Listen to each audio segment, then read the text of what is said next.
Hello, hello, hello. How's it going, folks? What is up? What is up? What is up?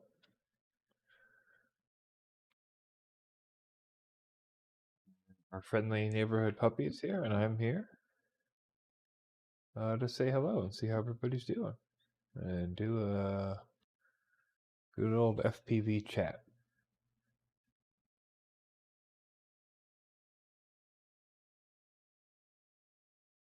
It's coming through, okay? Yeah, YouTube's acting really strange today. Not sure what's going on.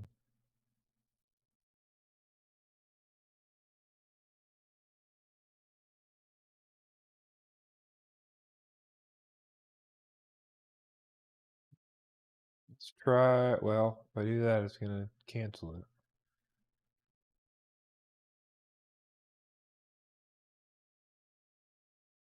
Let's try this, I guess.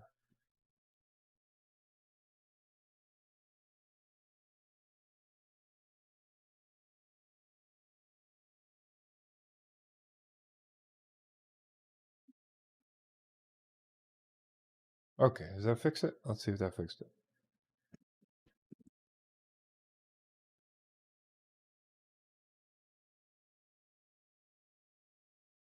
All right. Good old YouTube.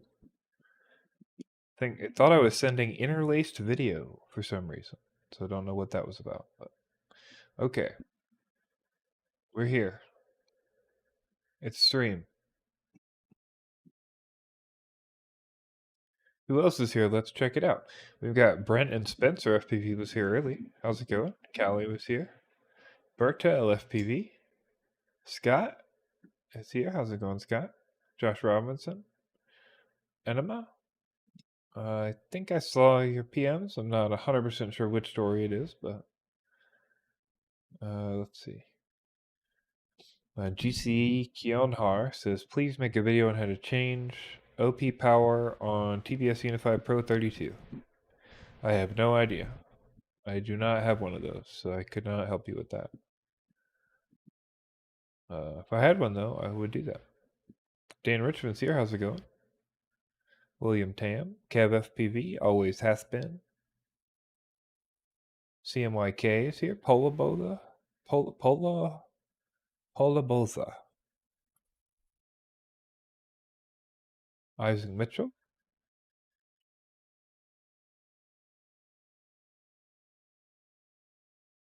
Dan Richmond says, use VTX tables from the website to change power from the OSD.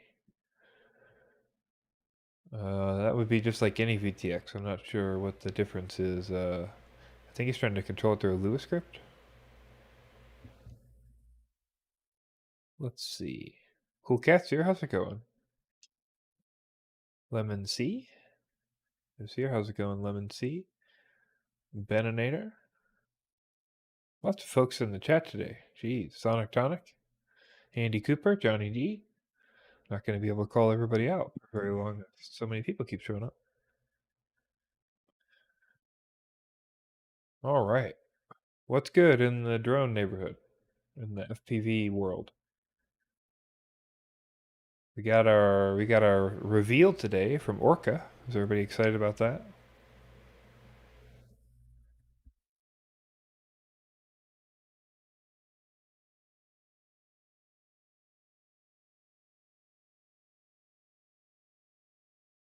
GCE, is there any Express LRS V2 work going on? Yes. Yep. if you go look at mainline Express LRS right now, there's a lot of changes coming. So keep an eye out for that whole new Lua redesign and lots of different things.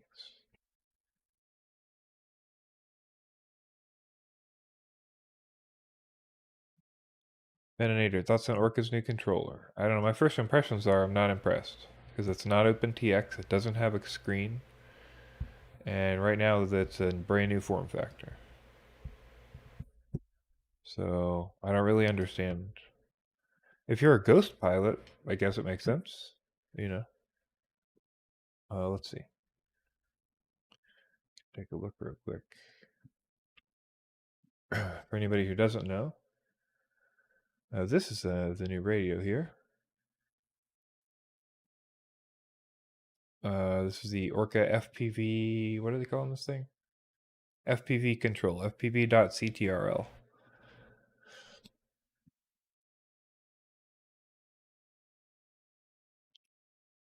So it's this radio here, and then on the back you can see this is the new Uber Light module. This is Ghost specifically. And then you can see here it slides in so that it doesn't expose anything on the radio. But they're calling this is a new form factor. It'll be 350 milliwatt with the same Ghost as always, lower FLRC. Yeah, new standard for the module. So not a light bay or not a standard bay. A new Uber Light or whatever they want to call it. Looks like it's going to be 89 plus the module, so I'd guess we're going to be like 140 to 150 for the bundle, probably somewhere in there.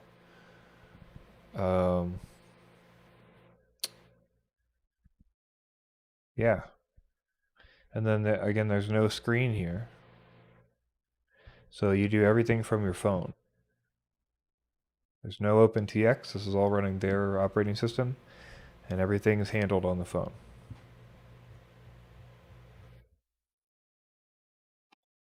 I don't know. What do you guys think about this? Let's see what the chat says.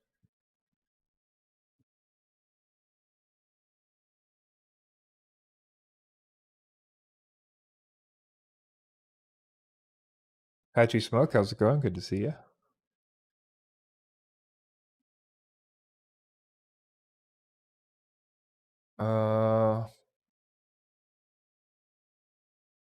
I have not. I don't think I've seen a Spider Mojo. I'll put it on the list to check out.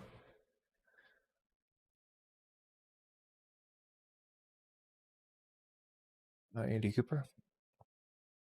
I'm not a big I don't really get excited about new frames and shit, but I will definitely take a look. I don't think we did that on a roundup. Let's see. Beninator says, nice to see Orca pushing Ghost. Curious about their new standard Uber Light replacing JR modules. It will not replace JR modules. I mean, sorry. Maybe an adapter.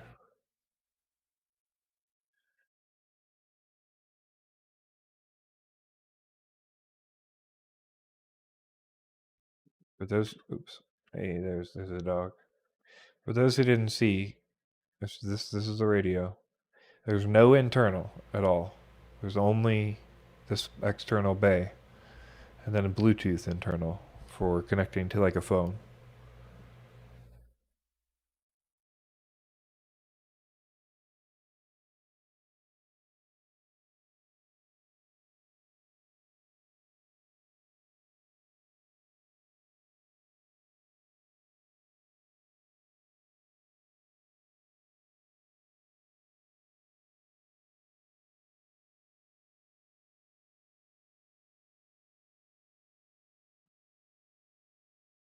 Shady661, it's Darts Alley-oop. How's it going, guys? Thanks for showing up.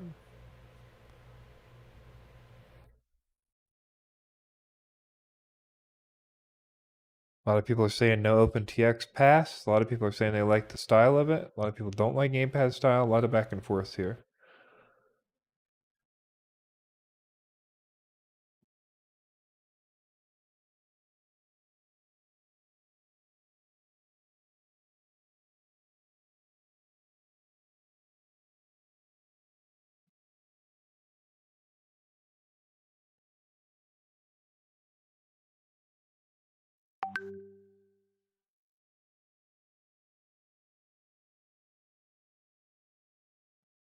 That noise was. What was that noise? Too many noises going on. Is that what's that? Let's mute that. Okay. Orca is making this radio. It's an Orca branded radio. I mean, we don't know who's making it, but presumably Orca is making this radio.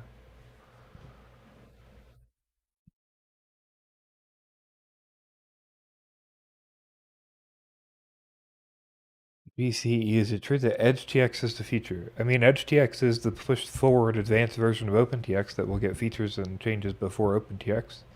So in that respect, yes, EdgeTX is the future.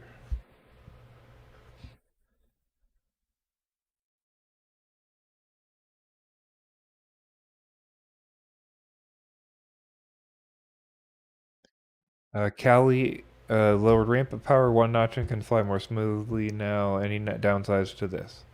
Lowering ramp up power at some point will affect power, actual power, when you hit the throttle.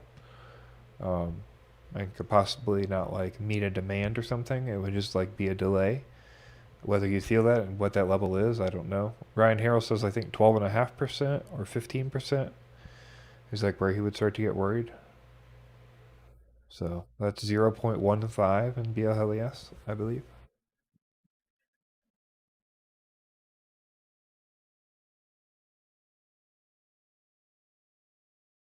There are toggle switches. There's two three-way toggle switches. And then like a press click switch and one other switch, I think.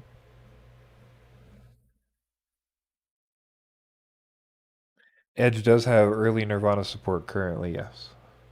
2.5 introduced the first Nirvana targets for Edge, like official.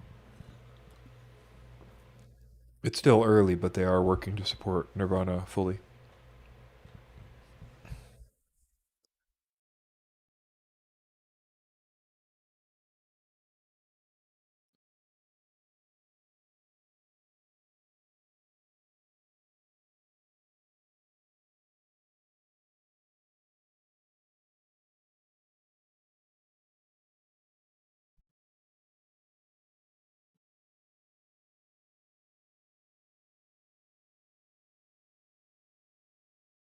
No screen. No screen. All the work is done through your phone, and it does not run OpenTX. So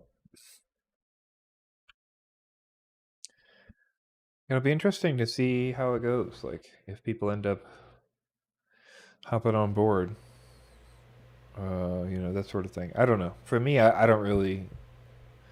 I'm not a fan, but I think we'll just have to see what the market says.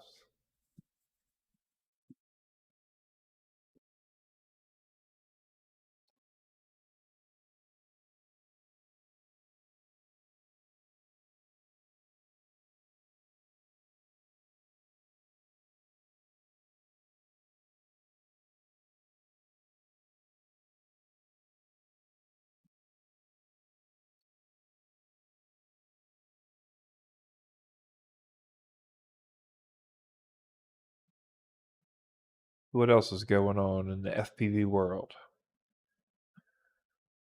What have we talked about? I don't even know what we talked about in the last news.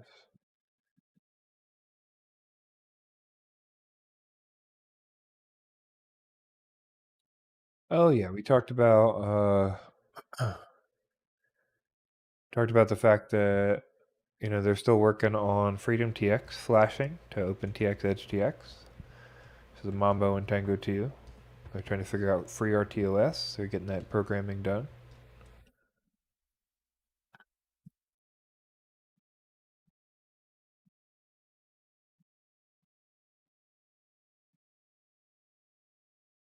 Shady, yeah, we did a news article, a news report on it, and there's a PR that we linked. Let's see. Essentially, it's just easier to explain with the PR. I can explain it, but like you need pictures. Hold on.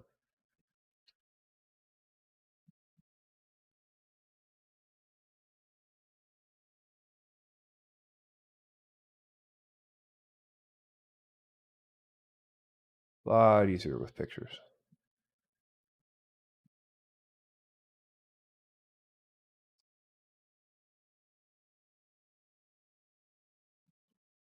Well, right. I made a video, of course. Let's see.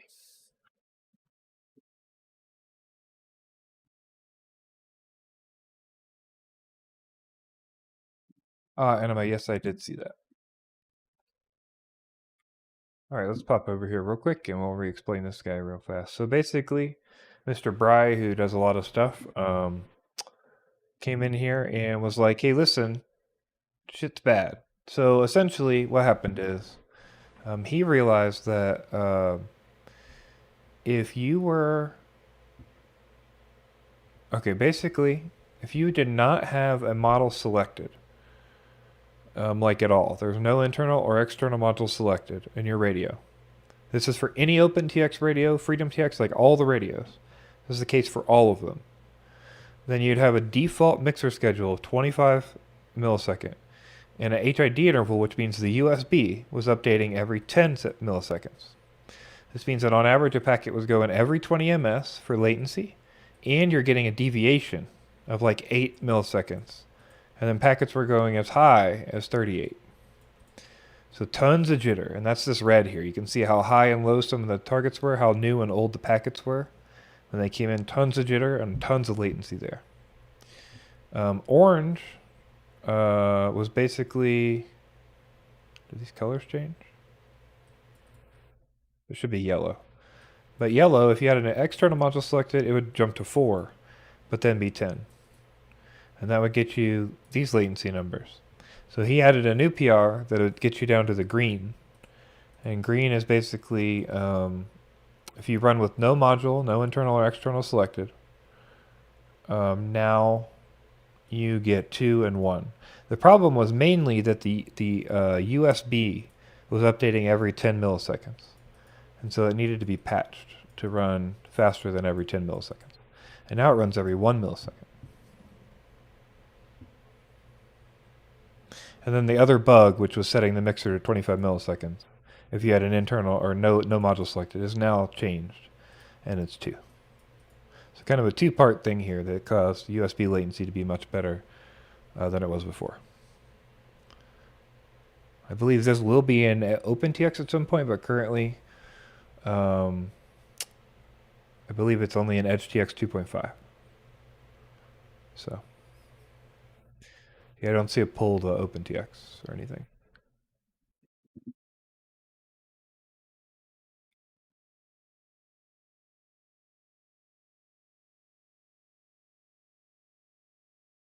What's going to be hot for Christmas? Have no idea. I have no idea, because drones are like, you know, it's all snowy and shit in most places for Christmas, so whoops are typically pretty popular, but it seems like hit or miss.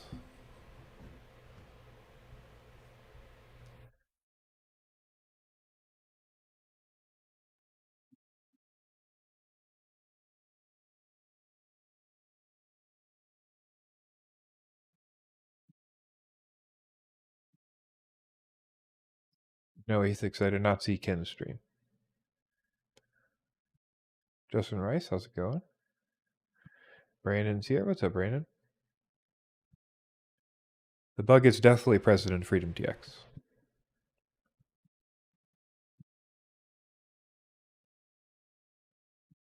But unfortunately, you can't flash that to Edge, so. This is only for USB. Only the USB latency. Wireless SIM adapters would be whatever the wireless protocol is, and then the mixer link to that.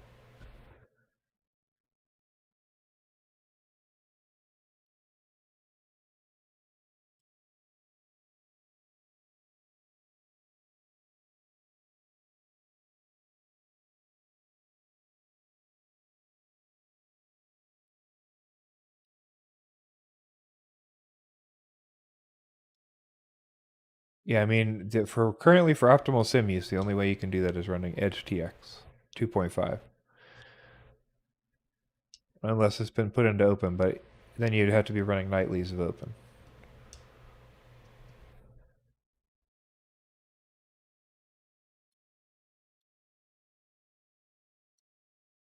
The 0.25 ramp up is pretty high still, I think, for relative safety. I guess it depends on the size of the quad too, though. Like on a 5-inch, I think you could probably go lower than that safely, so that seems like a safe number. Callie.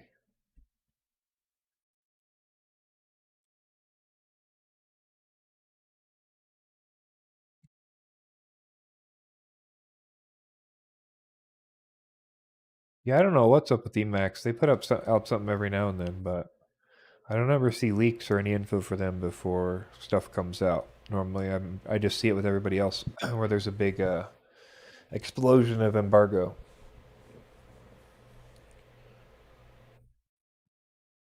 Yeah, the QX7 you use as a SIM controller via USB. That's the one you want to get on Edge TX. Darren Santos, at this point, I don't see any reason not to go to Edge TX. I mean, remember, you will have to learn, if you've never updated your radio or you've never changed anything, you do need to, you remember you got to back up your models and transfer stuff. The OS is going to look a little different, so you need to remember, learn where stuff is now. And, if you're ready for that, and you read up on it, then it's totally fine. I don't think there's any risk to actually running it. It's totally reliable. Your quad's not going to like disarm. There's not going to be like weird inputs or anything.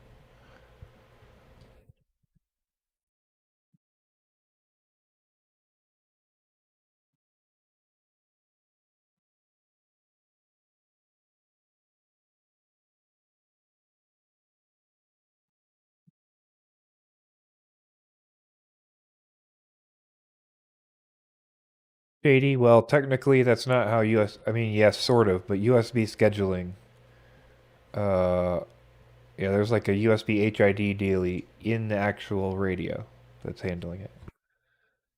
That's scheduling the thing, to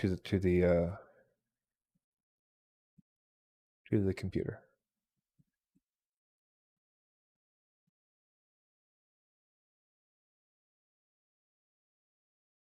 Nice, Brandon. That's good to hear. Always good to find a new place. I'm gonna go fly after this because it's actually warm. That'll be nice. James Shoop, if you haven't done it yet, use Agent M instead of Agent X if you're trying to update your Micro TX module. Or if you've only used Agent M, then try Agent X. But most of the problems I've seen lately are trying to update with Agent X, and you should instead be using Agent M currently. Because TBS being weird. But yes, I've seen multiple people on 610. Like in the last week or something. Well, let's see.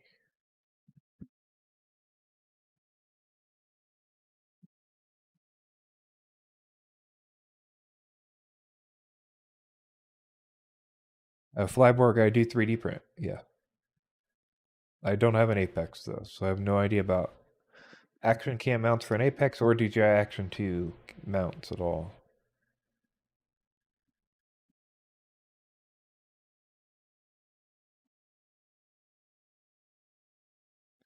Lemon Sea, I don't know about if you have to rebind or not. I don't think so, but you might. I really don't know how that works. I think the binds are held inside of that internal module. So because you're not flashing the internal, you're just flashing OpenTX. I don't think you'll lose binds, but I can't guarantee that. I would do the research on that. I just never I haven't used the internal modules in a minute, like on a radio update.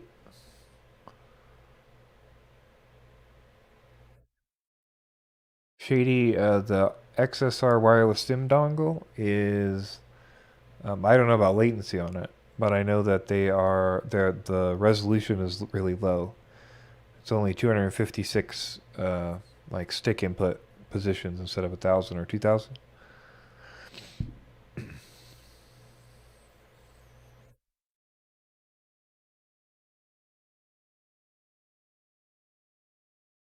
A news article on that like a few months ago.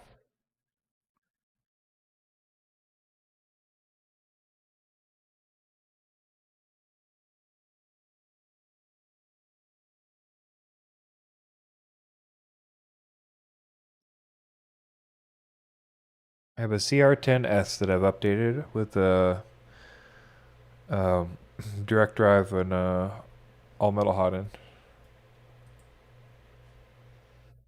and a BL Touch.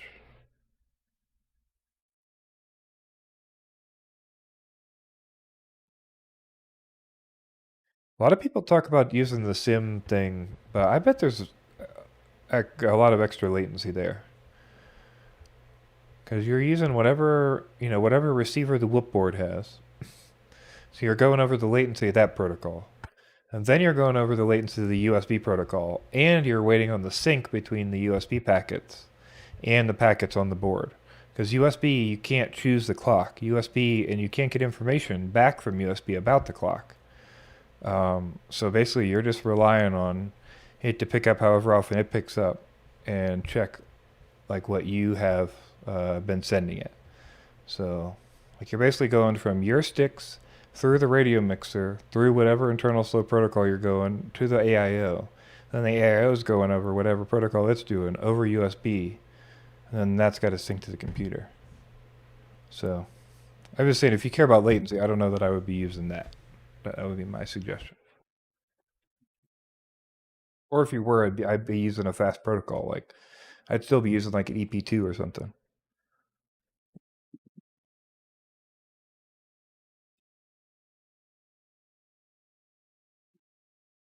Hey, Anna, but thank you so much for the $5. Bone snack for Henry.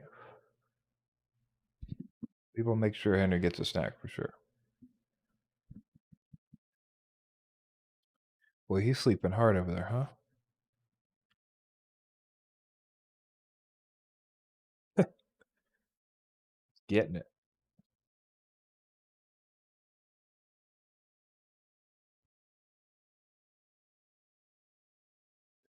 For me, direct drive was super worth the time and effort. It was super easy. Like, I mean, it was super easy. Most printers can print flexibles, but you can fight with it, and some flexibles are gonna be annoying, and you might not know what you're doing wrong or if your printer's the problem. So, turns out that all the problems I was having with my printer, I fixed with direct drive because it turned out that the extruder gearing, like setup on my Ender, my CR10S, was messed up, or my Creality, whatever. But I went to find out. I didn't find out until I went to replace everything. And then when I pulled the piece off, I found out it was cracked. And it wasn't actually pressing properly with the gear, so I wasn't getting proper tension and I was slipping. But I was only slipping in some cases, so. The absolute fastest latency you're going to get to the sim is wired. Yes. Like, no doubt about it. It's like, it's like basically the same as latency over the air to a quad. Is about what you're getting. Like 4 to 5 milliseconds with low jitter.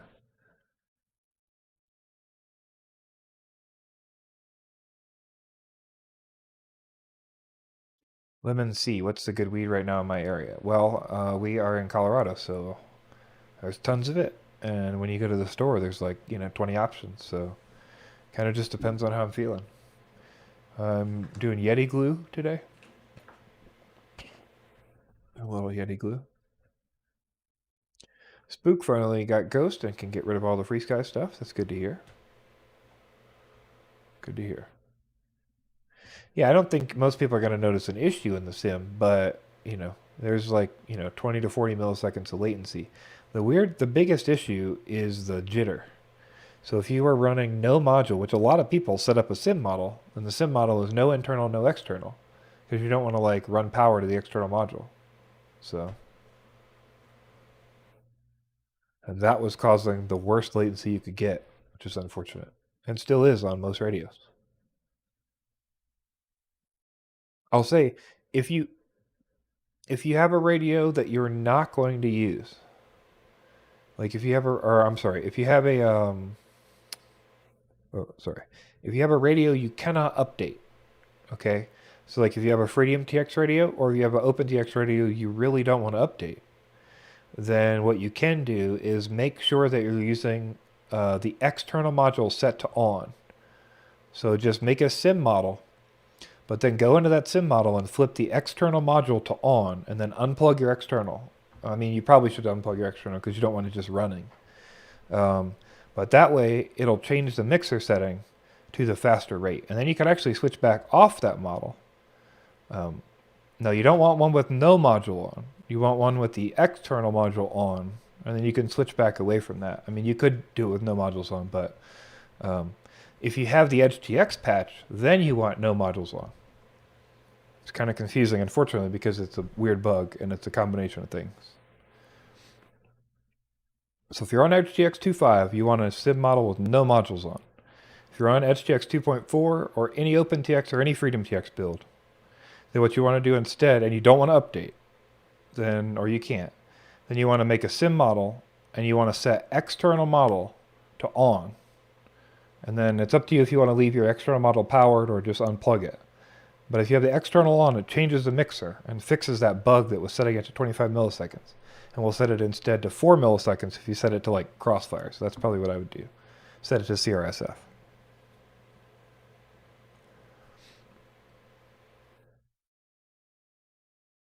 At least that should be faster. But the best thing you can do is flash away.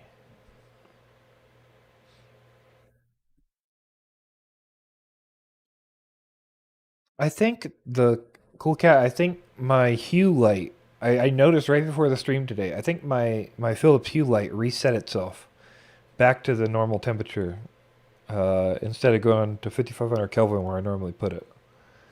I think that's the problem, but I can't get it to connect because I changed my Wi-Fi info. I didn't have time before the stream, so I will fix that before the next one. Good observation, though.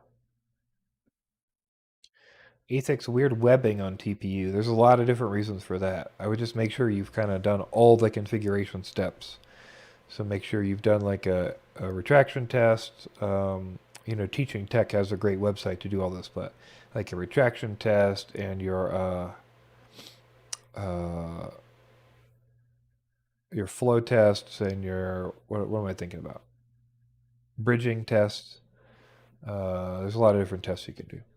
So he has a list of them, and there's an order. Oh, temp tower. Obviously, you want to do temp tower. And then before any of that, you need to make sure you do your E-steps. Normally, when you do all the configuration stuff, that stuff will go away, or you can identify like, oh, there's like a specific problem I have that's not getting fixed. James Ship says sativa or indica, typically indica or like indica leaning hybrid. But it just depends on what's going on. Lemon Sea, I get drift a lot when I sim. I have to keep resetting trims. Yeah, I mean, if you get drift when you sim, I would expect you get drift when you don't sim as well. Like, so that's a little weird. I would maybe go recalibrate your radio and stuff because the stick should be using the same inputs as they use on any model. Shouldn't be any different. Maybe ADC filter. If the ADC filter is on or off, maybe you're seeing jitter. But drift is, yeah, not something you should expect.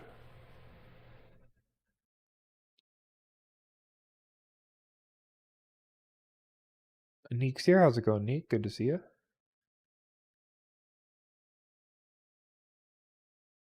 Ripper FPV, 2 vertical lines in my DJI V2. I mean, it sounds... If they're actual vertical lines, like, and it's not on, or something's wrong with the screen, then it sounds like they're broken. That's what I would guess. I remember you left that comment before another stream as well. But yeah, it sounds to me like they're broken.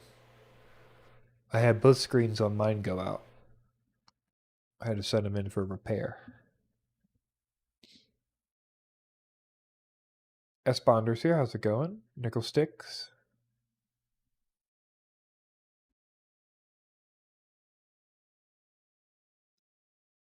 Pilot Extreme. I have not seen anybody do a 3D DJI system air unit, but I'm not sure what that means. Definitely no new V3 goggles, so.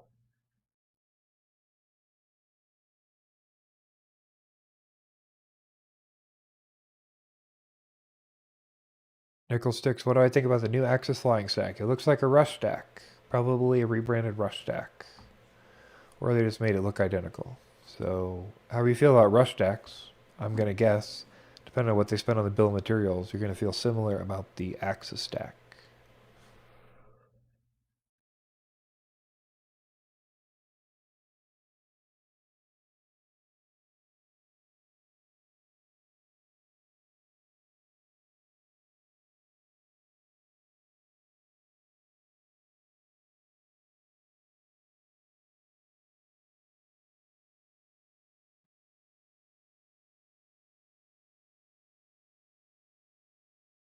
Enema, that release was today. I mean, otherwise we were just waiting on. I mean, there's no release coming that we know of.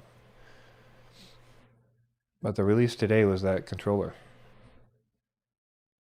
He invited everybody in the WhatsApp. I mean, that was they talked to Tony and him talked about it, and that was the release. They said they might do a live stream and talk a little bit about the HD stuff that might be coming, but and then he made a comment about Fat Shark, but it sounds like that's for the future, not now. So I don't know. It was unfortunate, but I think that was the thing.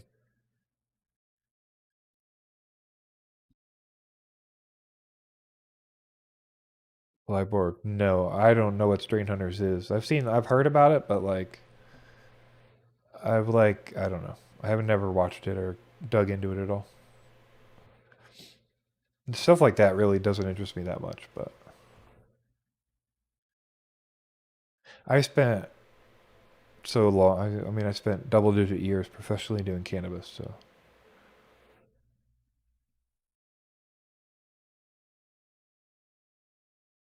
I've never had Endgame, no Neek.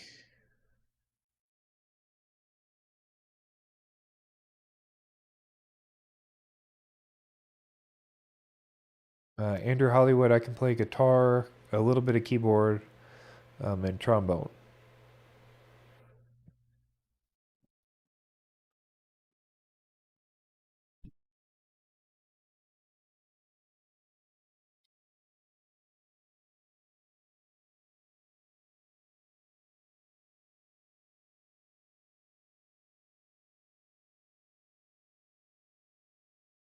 Yeah, I mean, Cookies is a fucking joke, so anybody who partners with Cookies is probably doing it either a joke themselves or don't, or just doing it for money.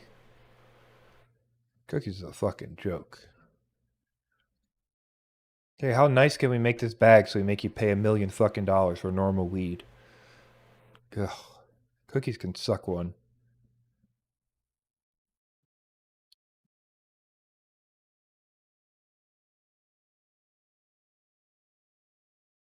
Il Samoa, I need a stubby 2.4 to replace the stock one on the X9D. I mean, you could use any 2.4 technically, but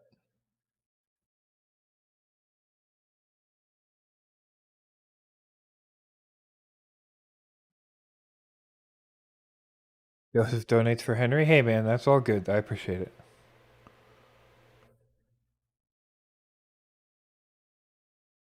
Martin wine. I mean, I'm normally like 65 millimeter bust on indoor, so like the new B Brain, or like a Meteor 65, Beta 65 that works, something like that.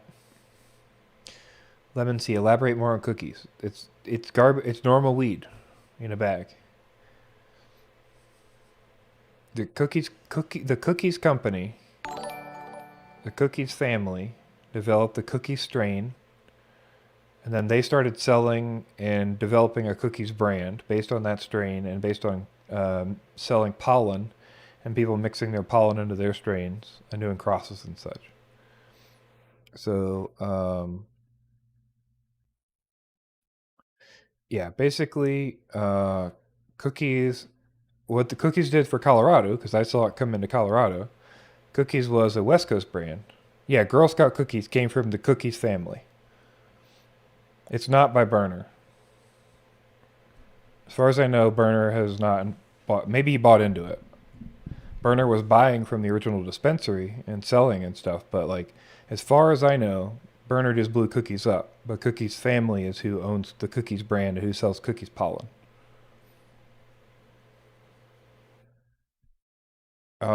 Anyway, they have a cookies brand that they brought to Colorado, and that cookies brand literally did not come here and buy and grow their own weed. They didn't open a place and grow anything. They came and toured like 10 facilities and picked a facility, picked weed that was already growing, strains they already had, and then stuck them in a bag with a cookies brand on them and charged 20 to 30% more for them.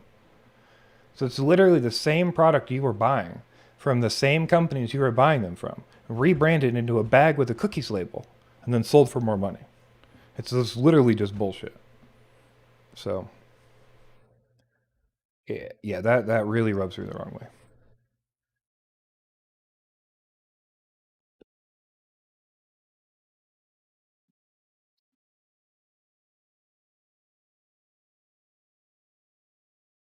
Yeah, Pilot 3D never took off when they tried to do it before, so I just don't know, if anybody's jamming on 3D. Like, I don't know that I would have any interest in putting two air units on a quad or two cameras on one air unit. It's an interesting idea, though.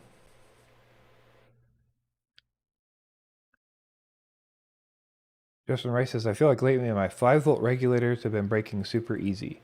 Is it the cold? No, I would expect the cold to do the opposite. Is there a trick?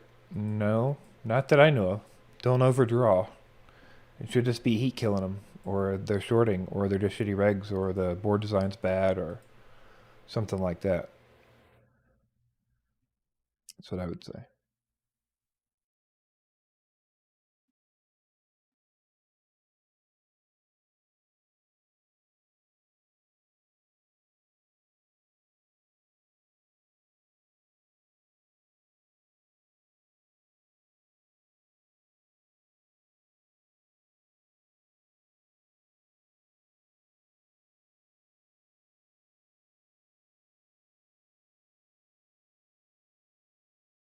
Yeah, I mean if, but to me, if you buy that brand, like that's kind of on you, you know. Like I don't know, if I was an enterprising consumer who didn't know anything about cannabis, I still think I would shop around. Just like I do with every other hobby I've ever had. I'm like, oh, is this actually better? Like, or is it? Let me try both. You know.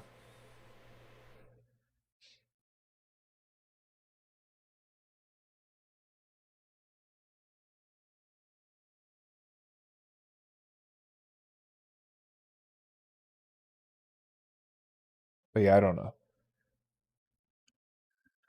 I don't know if that'll ever happen.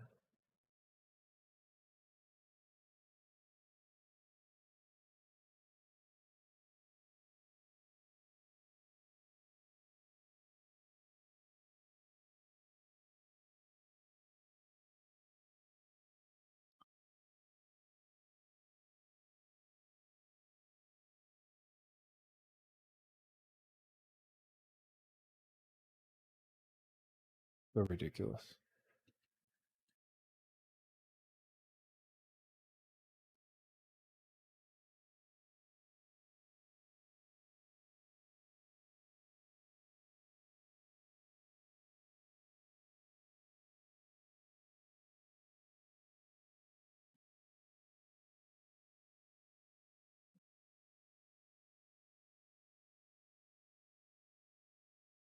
I mean, for me, quads are like way more expensive.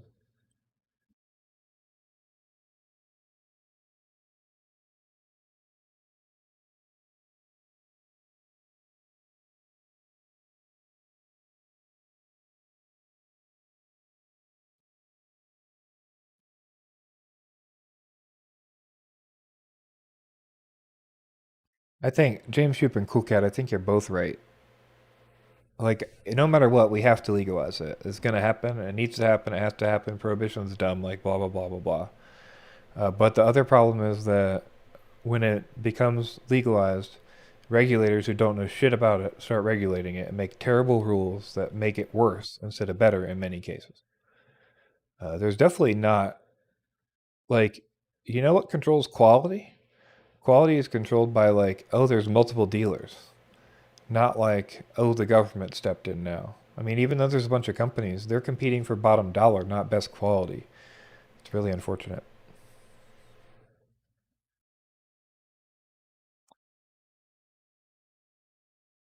Yeah, fluoxetine. That's yeah. We went over it in the chat. I showed screenshots and stuff earlier in this thing. It has a new JR bay called a Uber Light bay.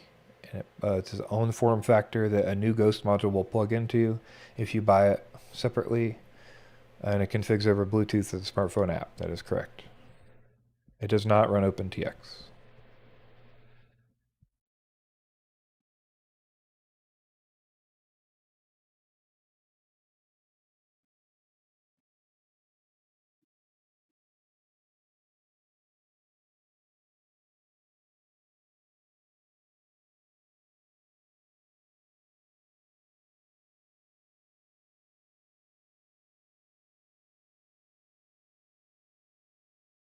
Yeah, Flyborg definitely. It has to be regular. I mean, but I don't think it's the same with FPV.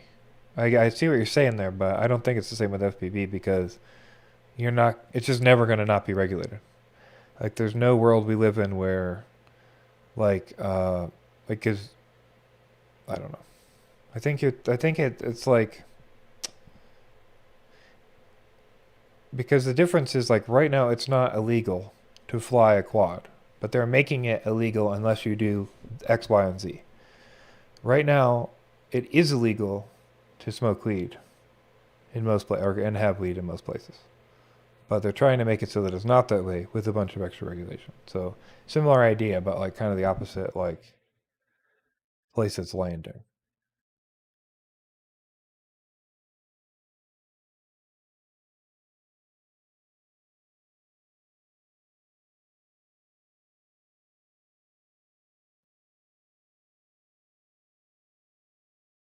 Right. Private competition is what dealers have, though. That's the thing. Like all those dealers, like trying to either push. That's the problem. Is it's either violence or beating them in product or price. But I don't know. I just see there's definitely a race to the bottom in the legal market. There's much less give a shit about quality these days.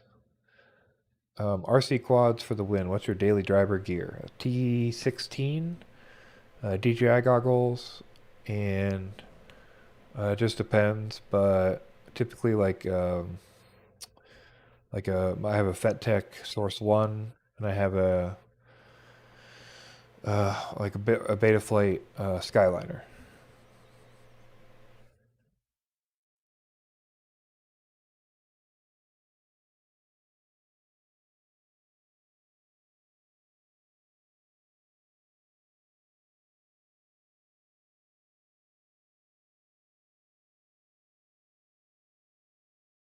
Well, yeah, Justin, it's kind of like if the government did not recognize drone as a term or UAS as a term, like instead of not having it at all, you know what I mean? Like if it just didn't exist and then nobody ever wanted to add it.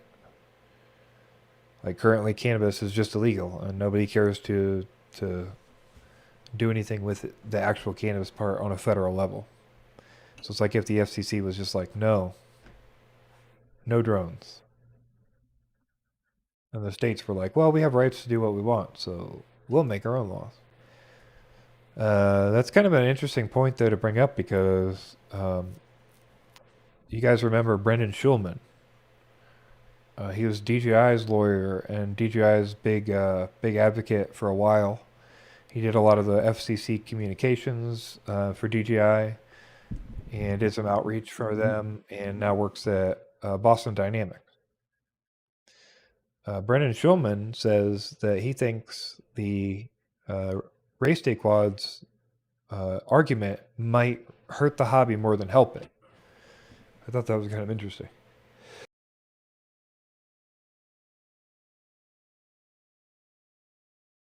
Um, his point was that if you end up saying that it's a Fourth Amendment violation, if you end up finding that they can't make the rules at that level, then instead what will happen is each state and each municipality can do their own regulation because the federal government refuses to regulate it. So it will fall on the states to do their own thing, and then all the states will then be one state could like outlaw everything, and then one state could outlaw like certain things, and one state could have a completely different open framework. So RDQ has tons of argument. There's pages and pages and pages of argument. But one of their hinging arguments is that it's a Fourth Amendment violation on our privacy to track us with a remote ID. Is what like the long and short of it. And Brennan Schulman's point was that, okay, if you win that though, and they toss it out for Fourth Amendment, that means the states can come in and do their own version of it, and then do all their own regulation of drones. So I don't know.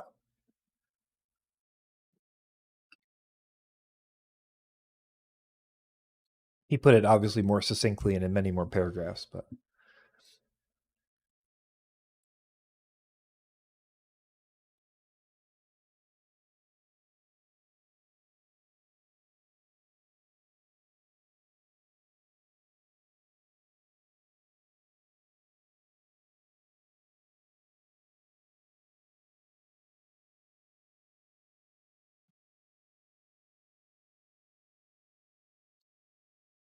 let me see if I can pull it up so I'm not misquoting him.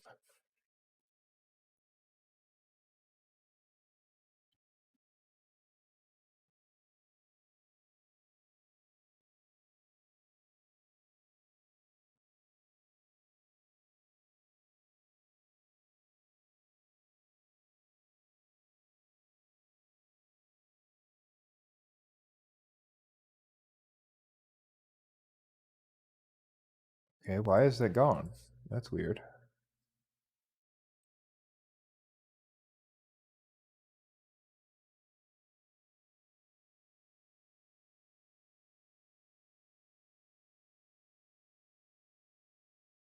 Oh, there it is. Okay, we found it.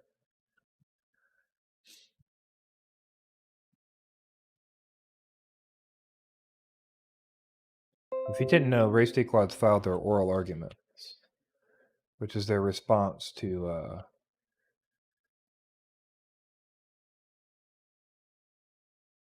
the FAA. Let's hop over there. So Brennan says the petitioners in the Brennan versus FAA remote ID lawsuit have filed their final brief, and here it is. In my opinion, the argument that this violates a privacy interest because it's actually private property is a huge strategic blunder. If that argument is successful, it would trigger a flood of state and local regulations and prohibitions on drone use, because local government can regulate what is not regulated by the federal government. Based on past experience, such regulation will be particularly problematic for recreational drone users such as the FPV community. So that's kind of interesting. I mean, I think one of the people who might know something and who no longer has an interest in helping DJI, might be somebody who has a good thought process there. So it'll be interesting to see how that all shakes out.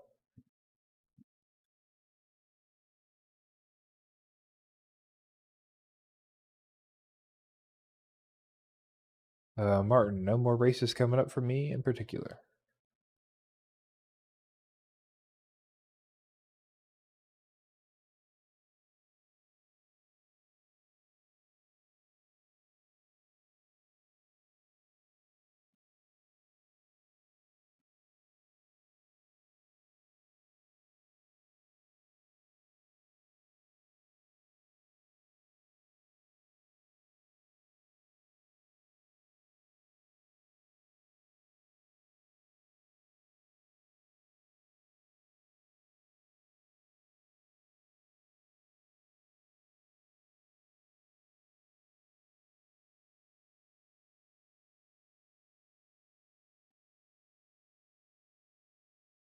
Yeah, cool cat. Unless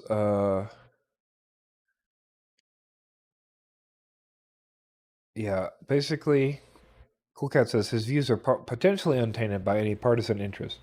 Yeah, I don't think he has any horse in the race, but we also don't know, like, hey, maybe Brendan Schulman, uh, maybe he joined Boston Dynamics because they're starting a drone thing. Maybe it's, who knows what his actual value is. So,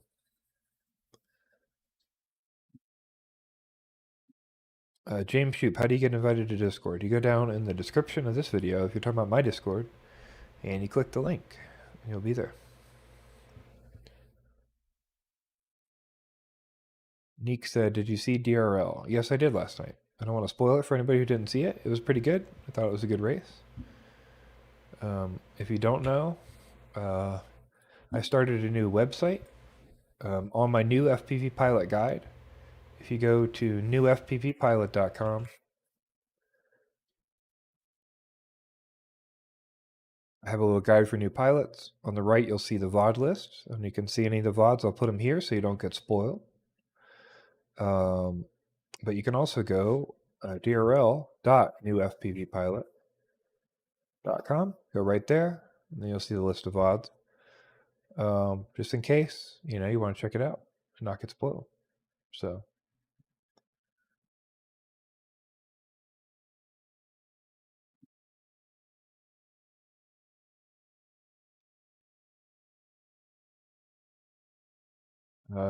let's see. Flyborg says, "Have you ever tried out for DRL, IRL, or sim?" Well, I mean, not really tried out, but I flew the tryouts one year for the sim. I didn't really expect to get in the top 12 or 15 or whatever. That was my first year, so 2 years ago.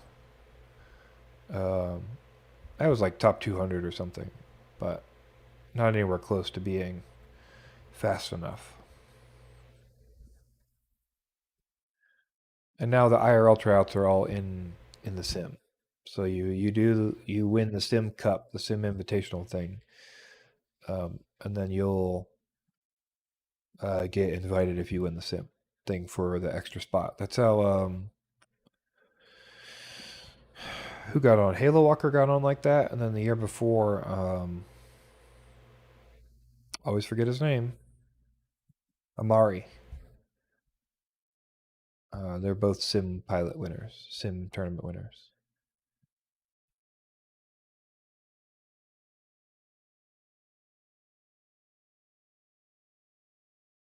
All right, let's see. King Turkey says, "Hey man, any antenna recommendations for the DJI Giggle V2?"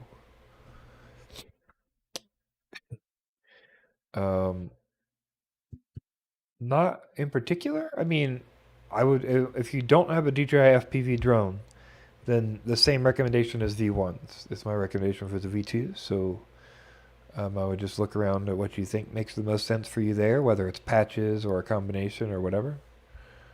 Um, if you do fly the DJI drone, then you just got to do some kind of dual band, probably like one of the Lumineers or something.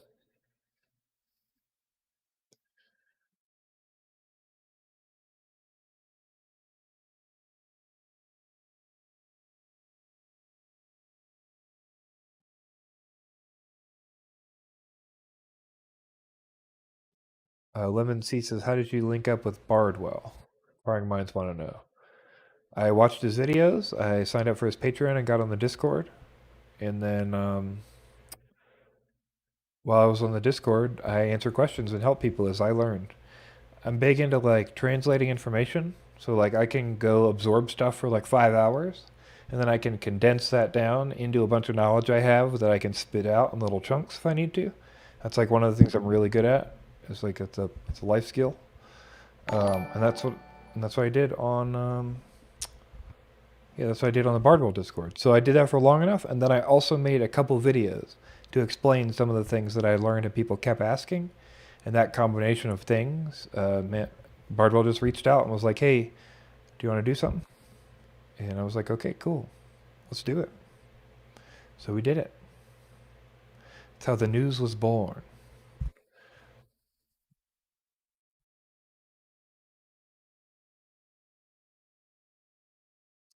Eat Your Veg FPV donates 10. Oh, I always get it wrong. Euros. I think that's euros. Wow, I've actually managed to catch one of your streams live. Been loving them so far. Thanks. You keep me entertained, informed, and inspired. While I usually listen on catch up at work. Thanks so much, man. I appreciate being that for people. I hope I can be. It's only just me talking and you guys asking questions. I hope that's enough content. Probably one other person would be a little better, but you can only do so many duo streams and duo content. So I listen to a lot of podcasts. I spend a lot of time listening to podcasts. I also listen to a lot of stuff in double speed, so don't feel bad if you're listening to this in an increased or double speed later on. So yeah.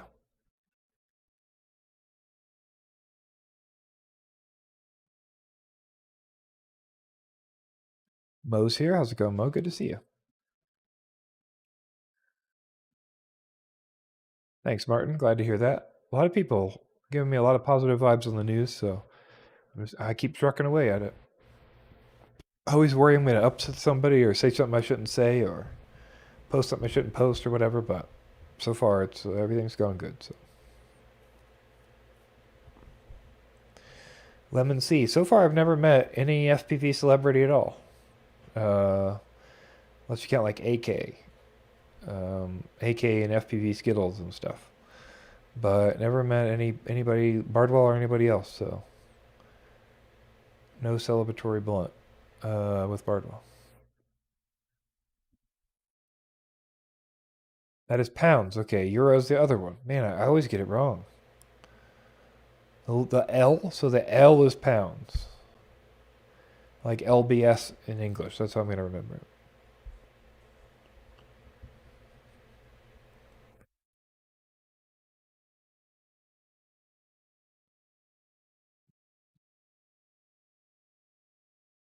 Helicopter watches everything in 1.5x as well.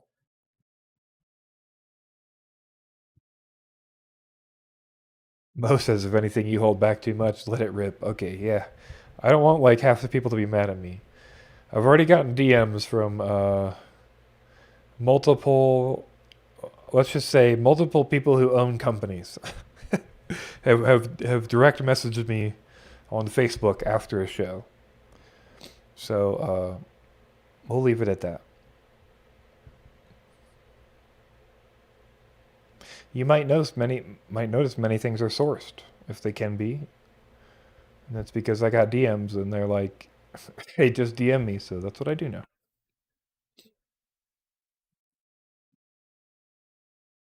Nick FEP says, I think everyone enjoys Blunty Unfiltered. Yeah, I get that a lot. I think people love the drama, love the the when I get angry about stuff, but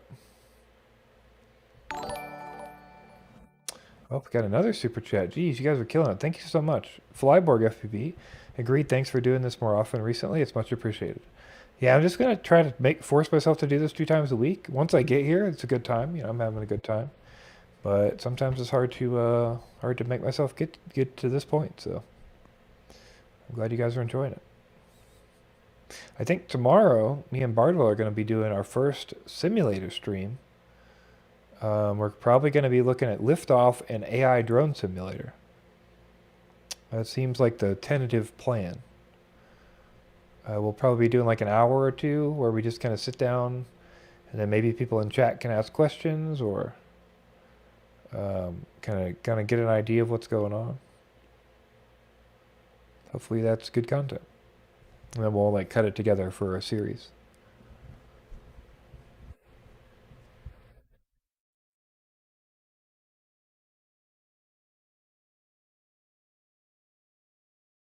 Leben C says Facebook seems essential in the FPV world. Yeah, unfortunately it is.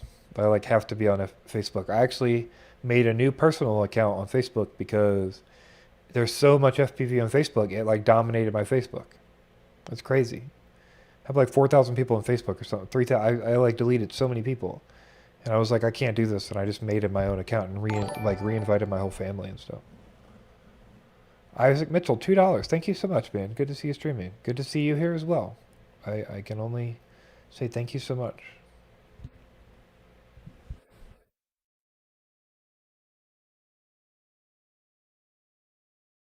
Dan Richmond says the blunt is one of the most important items I bring to flying sessions.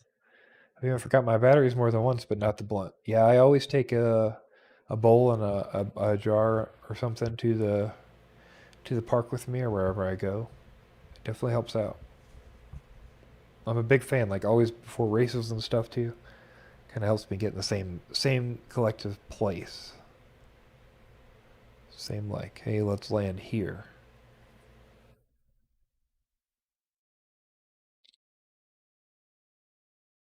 Sonic Tonic says, "Can we come fly too?" If you mean in the sim, I don't know.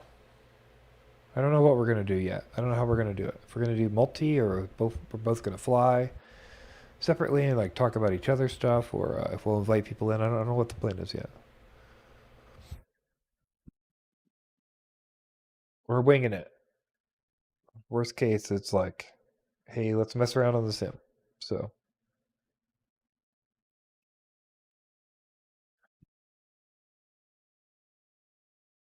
typically yeah, during the Bardwell streams, there's live Discord chat in his channel, like in his Discord.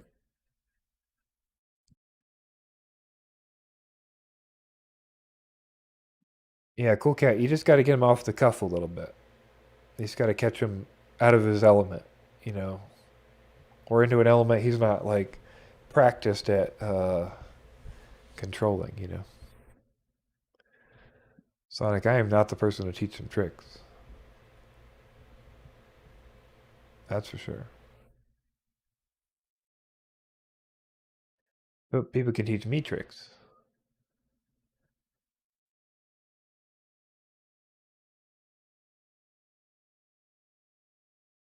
Justin Rice, that's interesting. Yeah, I thought the time Bardwell joined your stream, he was way more human and awesome.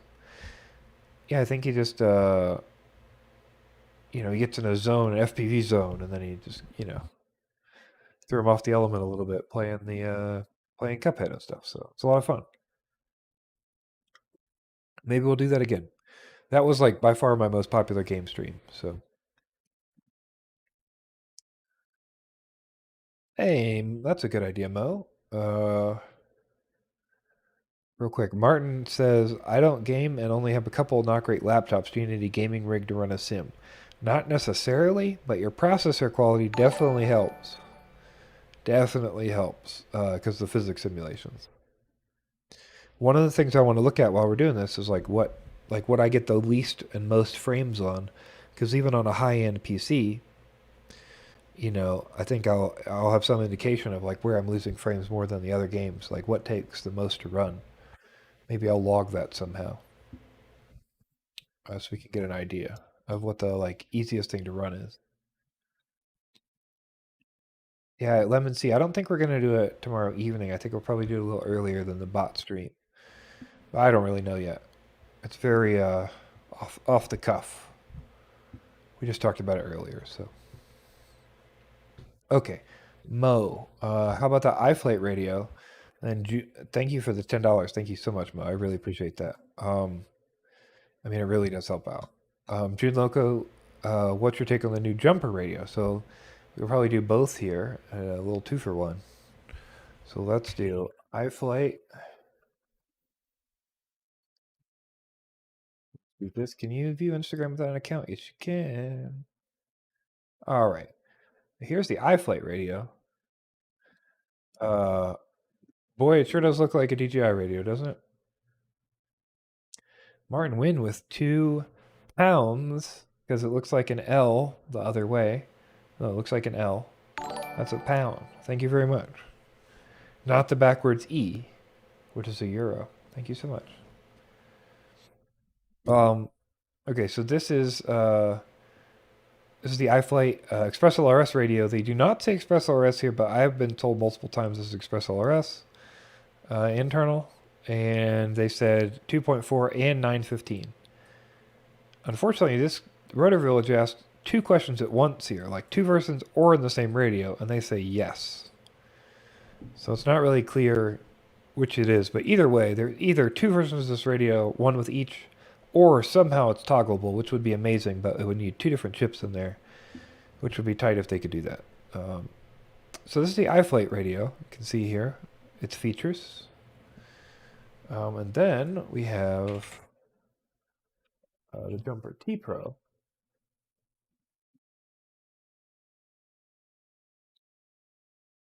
Is that really not on like leaky websites yet?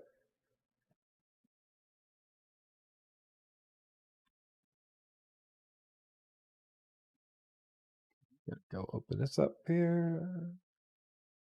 I got a boo. All right, Jumper T Pro. Okay, this is the Jumper radio. And this looks a little more like a Tango with the DJI radio. So it's like a DJI Tango. This is supposedly only 915 Express LRS built in, but it does have Express LRS built in supposedly. And supposedly it's delayed because of manufacturing issues, but it will have a light bay as well. So I don't know. They both look interesting. The iFlight is more promising to me, especially because iFlight previously, they have the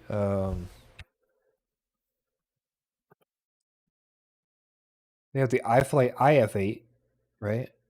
And the iFlight IF8 is the same as the Radio Master T8, right?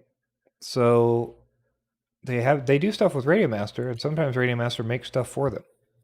So I'm curious if these little gimbal styles and what we're seeing here matches with these little gimbal styles and what we're seeing here. And what we'll actually get is Radio Master making an internal Express LRS radio coming up a little bit later. So I don't know. That's all speculation. We can hope.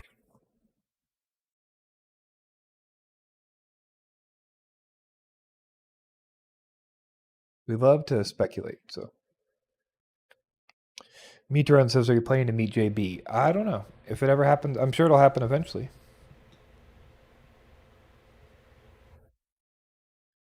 Sure, it will happen eventually. Yeah, maybe dual band. They'd have to have both SX chips in there. So that's a little weird if they did that, but it could happen.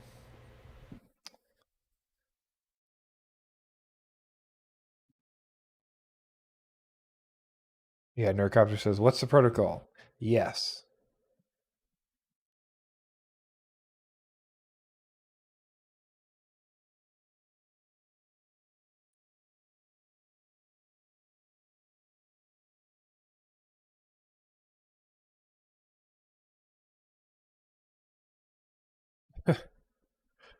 Always has been. Says, "Today I learned the always little dab man is actually coughing. He's coughing in that elbow."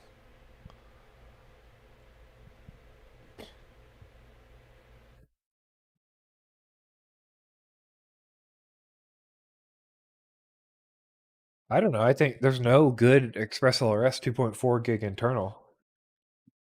So I don't know that it's sad. There is no 2.4 gig Express LRS internal actually. So anything's better than nothing. That would be my 2 cents.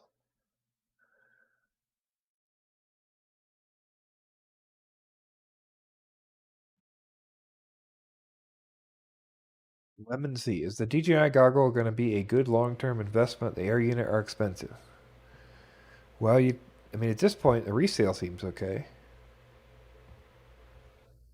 I mean, that's just up to you if you decide that it's worth it for you to wait and see, like, if Orca comes out with something anytime in the next recently, or if Sharkbite is appealing enough to you at the price point, or if you want to wait for the next set of ICs, which will be, I'm sure, like 6 months or something, if not more, for the next HD0 revision.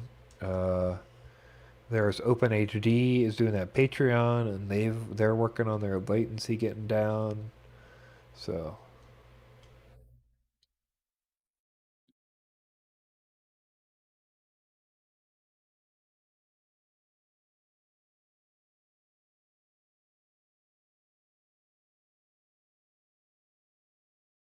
Katie, any recommendations for RTX graphics cards? Whatever you can get. I mean, that would be my suggestion.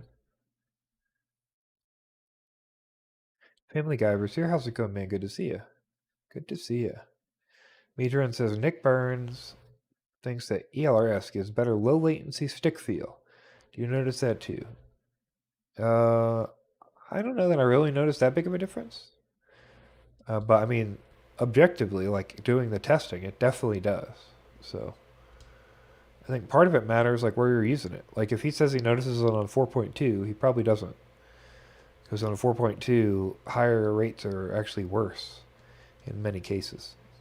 But if he's using it on like 4.3 or maybe on a different firmware with no RC smoothing like FetTech or like KISS, um, maybe in those cases there's a change. But that's part of the big RC smoothing code change to 4.3. is to help with 500 hertz profiles or radio links.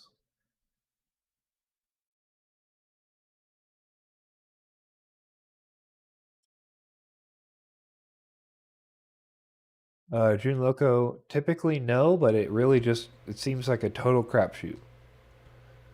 It really seems like a total crapshoot. Like some people have said yes, they've covered them anyway, and some people said no, they haven't like helped them at all. In my case, I broke both of my actual the LCD screens inside of the goggles. I think they broke from falling off a table too many times, but they happened after my warranty period. I sent them into DJI and they charged me $78. That was the $75 service fee plus like $3 for just like some. It was like called middle frame or something, and it came back as a new set of goggles. Or like they replaced the board, they replaced the stickers, they replaced everything. It seemed to me like they just gave me a new set of goggles for $78, and they were out of warranty. So I do not know. The warranty does not cover it. But if you get someone nice or you happen to talk to the right tech, it seems like some people do get covered for lens burn. But the lens burn is not technically covered under warranty.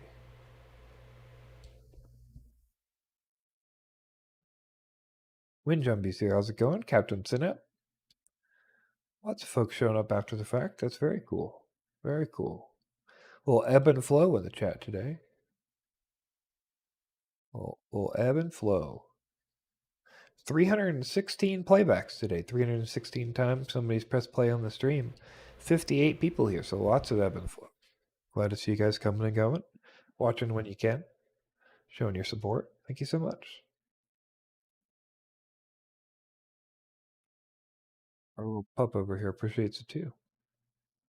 Yes, he does. He gonna get a big treat.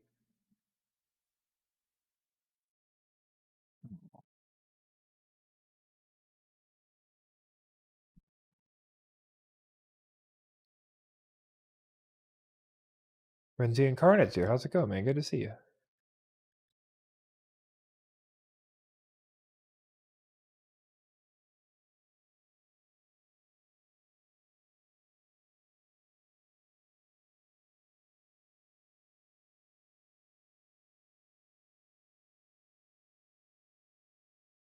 Yeah, I personally don't understand buying NFTs as a profit motive unless there's like a limited quantity and you know that other people will want to buy it from you. NFT long-term investment scares me very much, but I don't know enough about it either, Cool Cat. So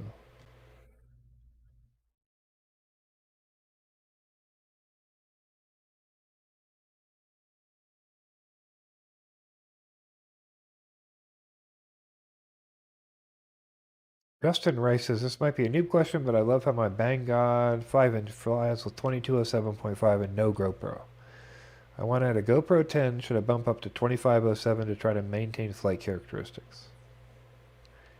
I think you're going to find that it's not quite that easy, unfortunately. My personal opinion would be, I guess it depends on the prop you're flying. Somebody asked me what my favorite prop is earlier, and I did not answer that. It's a S3 and a P3 if you're still here. I fly really low pitch stuff. But that being said, I would probably try to go up on pitch first. And then if you find that you go up on pitch and you don't feel any better about it, then there's two options. One is bigger motors, but you may find that you don't have the right throttle resolution curve that you want there. It feels still a little weird. Or it's bigger props. And that's like what one of the things Rosser talks about. That's why he made the 5.5. That being said, a lot of people are back and forth about 5.5. So I don't know that I have a great answer for you. GoPro 10's heavy, but there's a lot of people flying a GoPro 9 and GoPro 10 on 22075. So I'd probably go up on pitch and then see if you can handle it. And then if you feel like you really want to change something, I guess you're going to have to try going to 2507. If that frame can handle like 5.25s, 5.25 inch props or something, 5.23s, whatever Kebab's props are, The I love you prop. Maybe try those. But Rip One Outdoors is here. Awesome. Brandon Bean says, I discovered a covert grow in the wilderness in my video review. Oh, wow. I have to be sure not to bother them. Yeah, like even letting somebody know you know it's there, they'll fucking cut everything down and leave, so.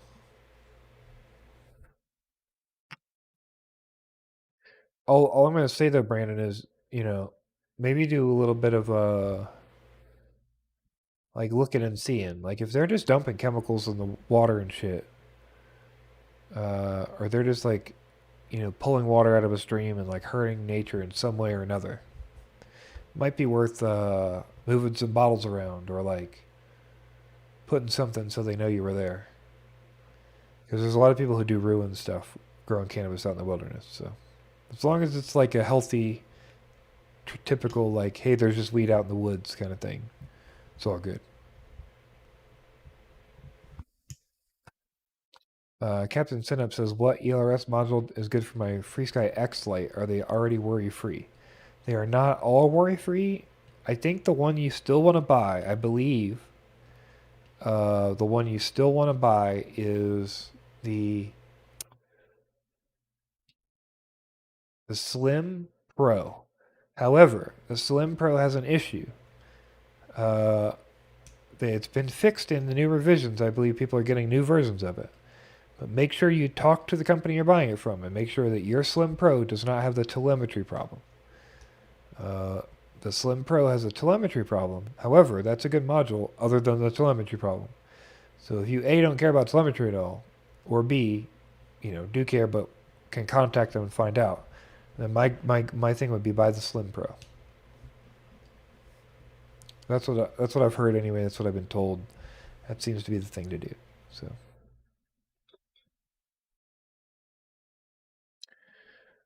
Frenzy Incarnate says, I have a question. Do you think we'll ever make benefit of 2.4 in the V2 goggles? Probably not. I don't know, but I would guess that no. I would guess that the next, if there's a dual band air unit, it would come from DJI. DJI wouldn't spend time on that. It would be on a V3 system. That would be my guess. We get like a new version of FPV system with a new goggle, like a DJI goggle, FPV goggle 2. It's not like a V2 or something. It's like an actual like second rendition of the goggles. And it'd be like an Air Unit 2. It'd be like an actual, like they do with the Mavics and stuff. Very similar to that. That would be my guess. I don't have any inside knowledge there, but Slim Pro's happy model, Captain Sinep. And there is a fix, but it's a really hard solder for people who, like, if you don't have like a microscope and micro soldering equipment. Uh, like, I would not feel comfortable doing that fix.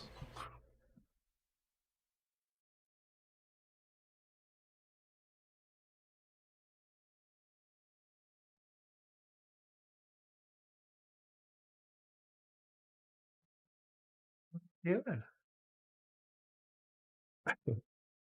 Sorry, I had to catch that. Um, nice, Brandon. Yeah, I'll check that out. Yeah, the problem is no telemetry at all. So you will get no telemetry at all. Actually, I think you get the traditional like drop in, drop out thing. But Frenzy Incarnate says, "What about using the current FPV drone remote?" There's some requests for that. I cannot see that happening. My guess is there's a reason why that doesn't bind to the original air unit. Like I don't think they would have gimped it on purpose. I bet you there's a reason why it doesn't work, and it's something to do with technology or drivers or whatever. And it's like some extra amount of work because in those original interviews, it may just have been a PR guy not knowing anything he talked about, but I think it was the Potato Jet interview. He specifically said that controller will work with the air unit, and so will the motion controller. And neither one works, and it would make no sense to have the motion controller work for it. So I think we're not going to see it. That's my guess.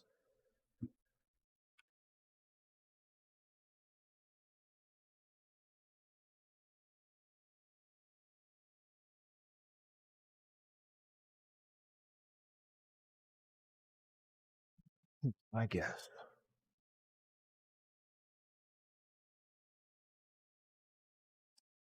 Oh no, it uses 5.8 for a remote frenzy.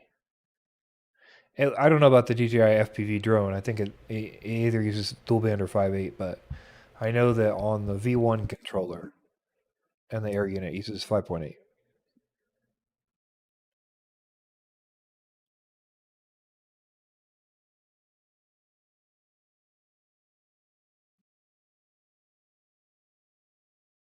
Michael Sanders. It's looking good so far. Just got to keep seeing it move forward. So it is looking good so far. I would really like to see some more manufacturers hop on and start making HD0 stuff. I don't really know why we haven't seen that yet. So I would guess it's either cost prohibitive or they're having problems making the hardware or something like that. Maybe just they don't see enough demand because enough noobs won't be hopping on it. Uh, I don't know. The Menace is here. I don't know about unsubscribing. It depends on how often, but I know that sometimes they do unsubscribe people who don't like interact or view the channel. They do like a purge every month or two. All the creators see their like numbers just tank out, like go drop way low. Typically, anyway, depending on how many bots or people that are flagged as bots are not viewing your content. Yeah, I don't know. I just know I've heard that a lot. So, seems to be a YouTube thing. I don't think it's a conspiracy.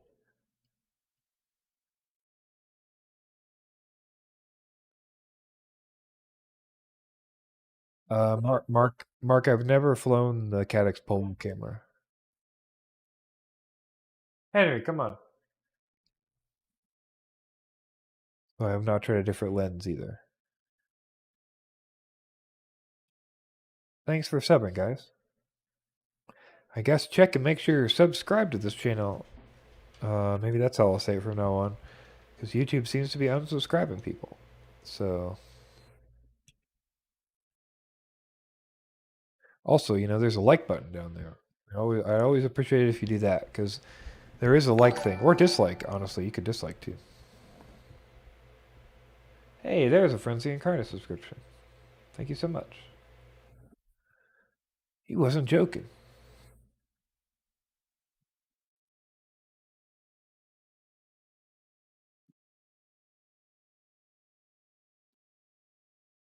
Galley Estate sub, that's good. I mean, I think there is something to say there, because if Demenis just resubscribed, but it didn't give me a notification, it's kind of interesting. Frenzy's notification did come through. Very interesting, YouTube. Very interesting. Yeah, Shady. The easiest way is probably just to go. I guess look at that news article, but I don't know when I did it. Hold on. Let me search for it.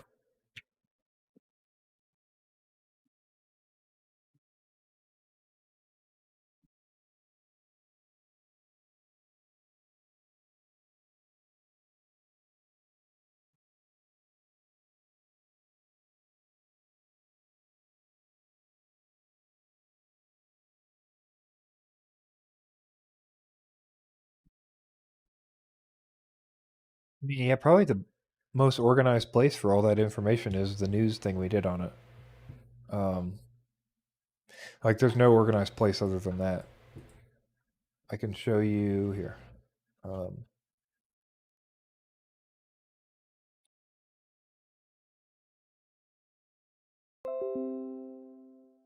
do this. New post.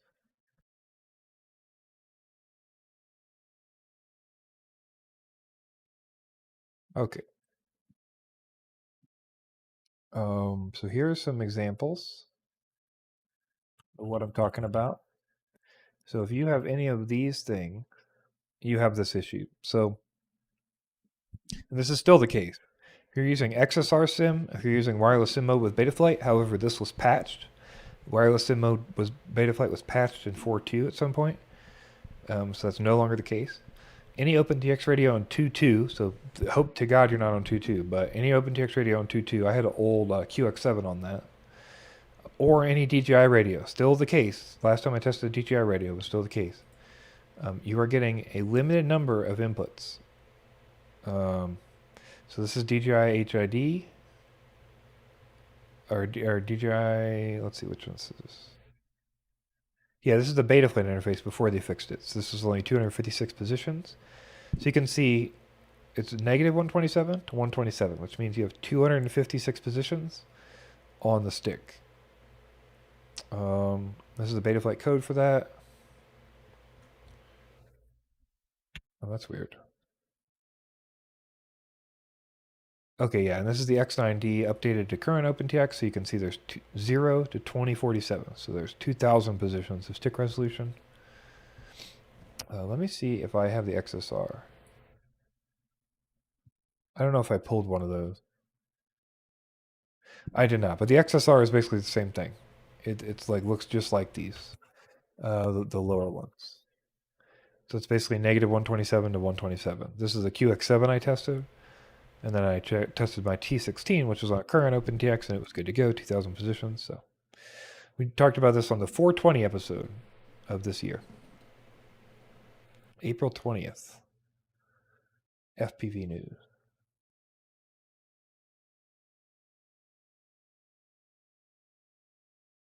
Hopefully that helps.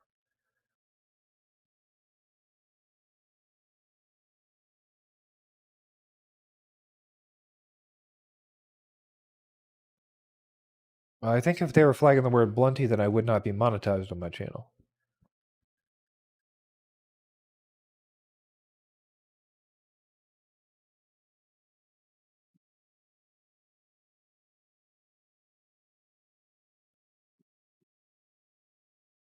Yeah, Diminis, I'm just saying, if you resubscribe, if you already subscribed, the notification won't come up typically. So I think, like, it seems to have known somehow that you were a previous subscriber. But for some reason, it did not know that Frenzy Incarnate was. So good times at YouTube. Good times at YouTube.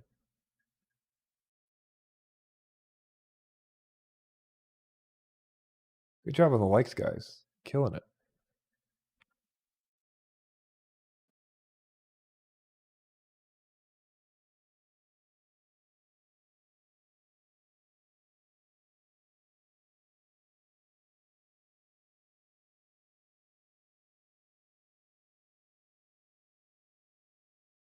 Reese Guy did a terrible job of wiring the gimbals in the X-Lite. Interesting.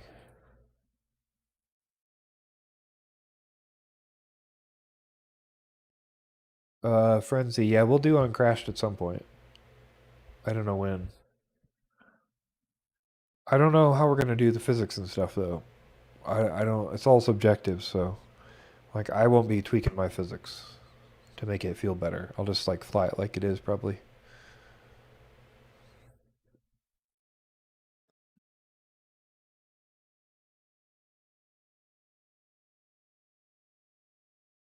Mike Stewart, how do I get in the next We Bleed races in Velocidrone? Go to the We Bleed Discord server. We linked in the news, I think 2 weeks ago. Should be able to get there from WeBleedFPV.com as well. But you just want to go over there in their Discord server. They should have the info for that. They're starting a new series or something now. I'm a little confused about what it is because it changed from what I announced on the news. So I just know if you go over to WeBleedFPV.com, he can help you figure that out.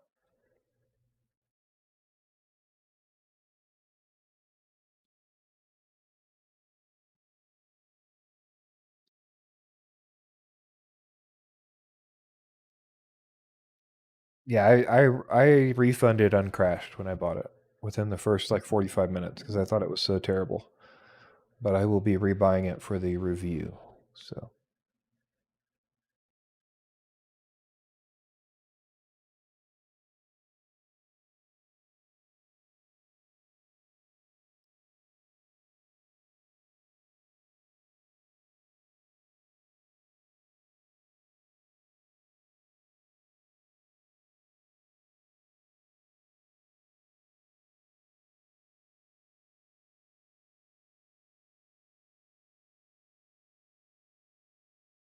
Yeah, a lot of people are like, "Oh, it's okay. The physics doesn't matter because I'm freestyling." But I like to play Sims with good physics.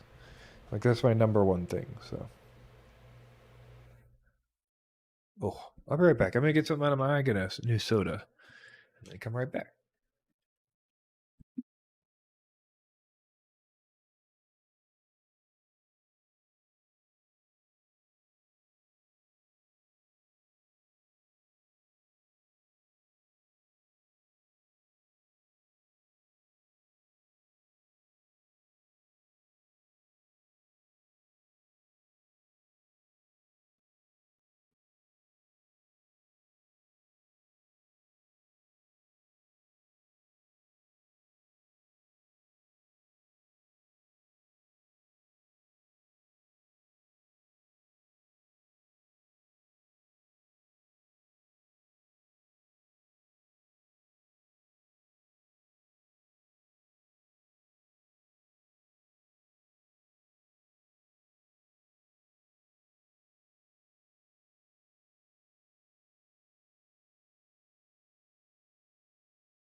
All right.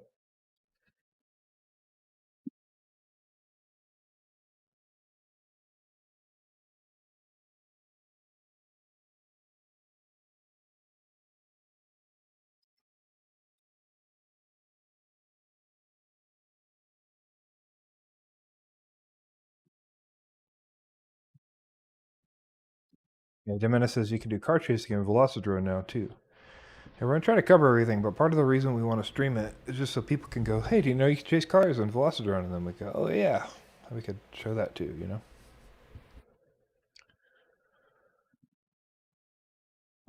can run Sims on a regular old laptop. The last Velocidrone update got a lot easier for me to run, that's for sure. Um, but your mileage may vary. Processors are important for the physics simulation.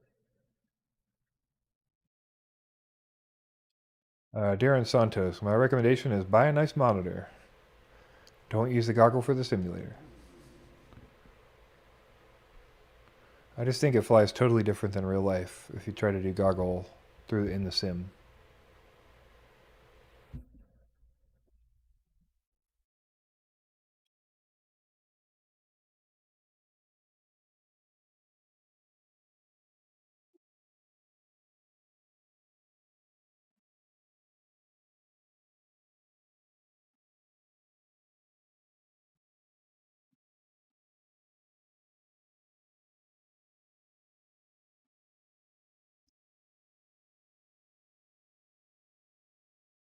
Alexander's been practicing the GP Champs track in Velocidrone. That's cool.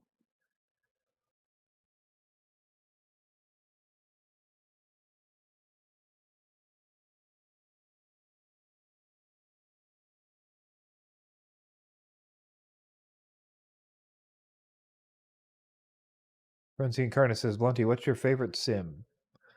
My favorite sim at this point, probably Velocidrone, just because I like to race. And the whoops are really good on it as well. It feels like the best physics, like by a lot. Probably second, or very close second, is AI Drone Sim, at least from memory. But part of the reason I want to do this series is, we'll go back and fly all these, like, within the next few weeks, hopefully, so get a good idea of what I actually like and what I don't. Wind Jumpy FPV's out. Thanks, man. Have a good fly session. I need to go out and fly after this here. Probably be heading out in about 15 minutes to do that. Or at least ending the stream in about 15 minutes at the 2-hour mark. Still got a little while to go, though.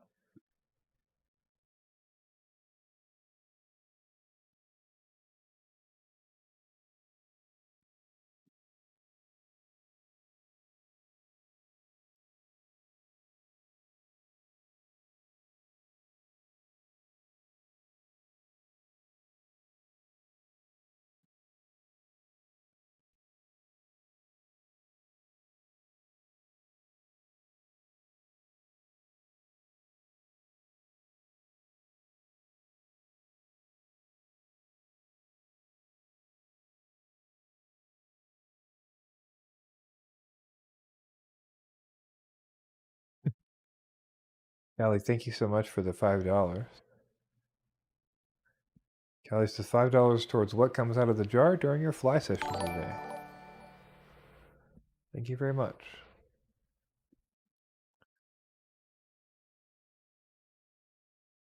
How much does that, what does that pay? I mean, we'll pretend like YouTube doesn't take 30% of it or whatever.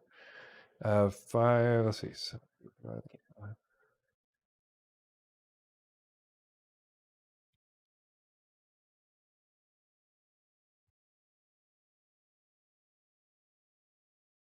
It's 2 grams. You bought me 2 grams. Thank you. Much appreciated.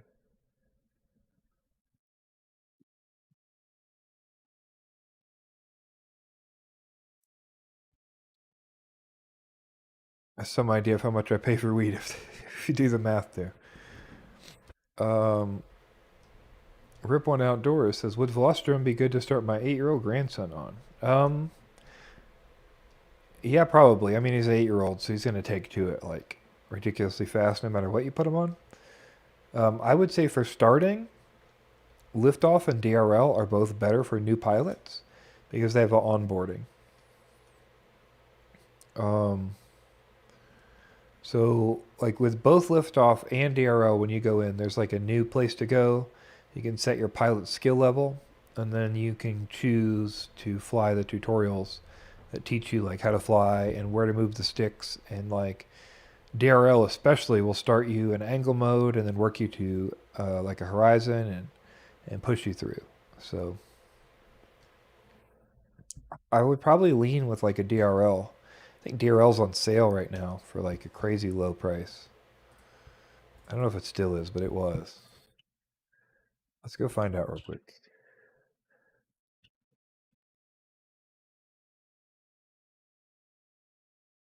$10. Yeah, that's super good. I mean, that's the best deal you're gonna get. I would probably spend $10 on DRL, and then once he can get around the track a bunch in DRL, then you can get him in Velocidrone or something. And I say that just because, like, just in case he doesn't take right to it, DRL's got a whole thing to get him through it. But you may end up finding out that he's like, it's way too easy for him, and he just skips like half the training too. So, but it's $10. Later, Demenis. Thanks for stopping by.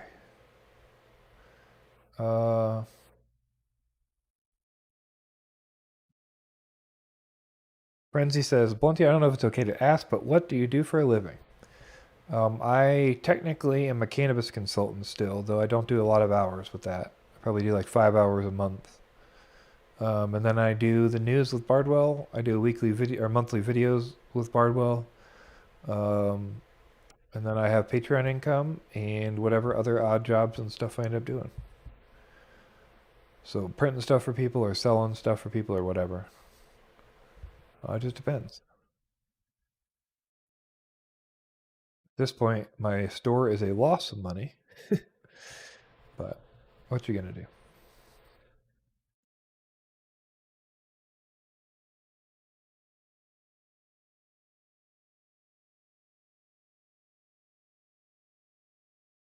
Always hath been. Love, peace, and chicken grease. Indeed.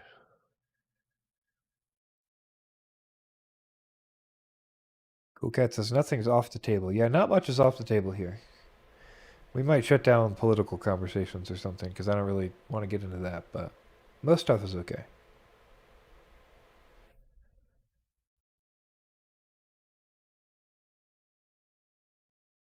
Turns out that if you just sneak in talking about cannabis a little bit, but you don't like make it a theme, then they don't demonetize you for it.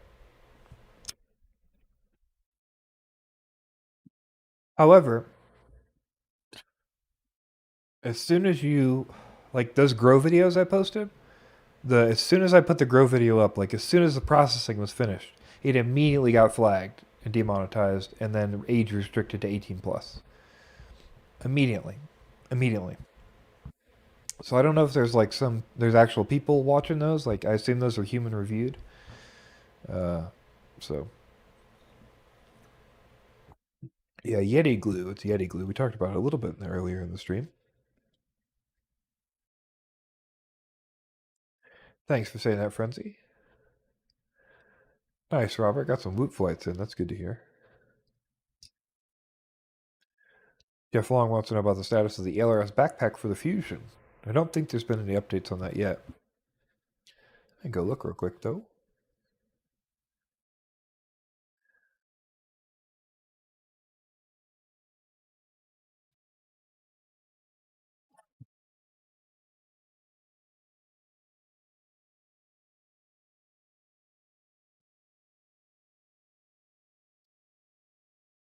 Let's see.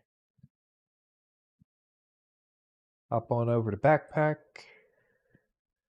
TBS Fusion VRX integration.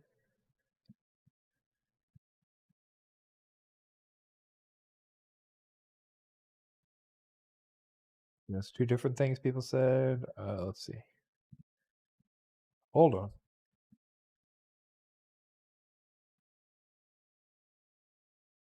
I'm not sure. I don't see a status update on that. Bryce seems to think it's not far away, so.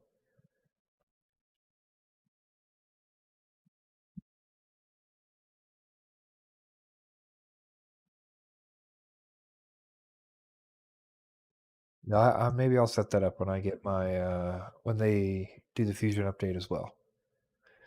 That'll be pretty cool.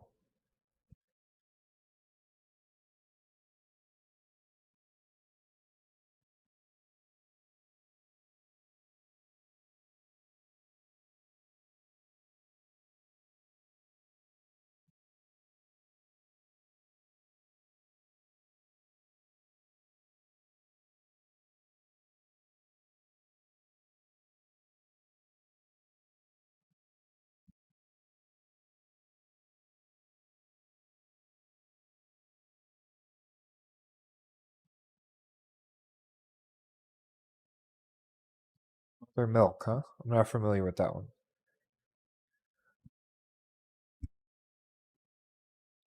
Did you say earlier in the chat you tried to grow but it did not go well? Was that you?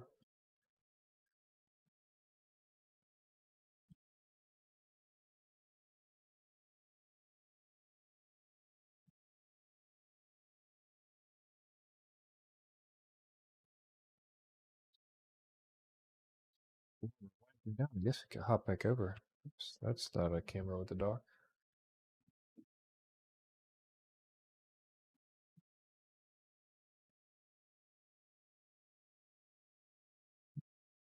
All right.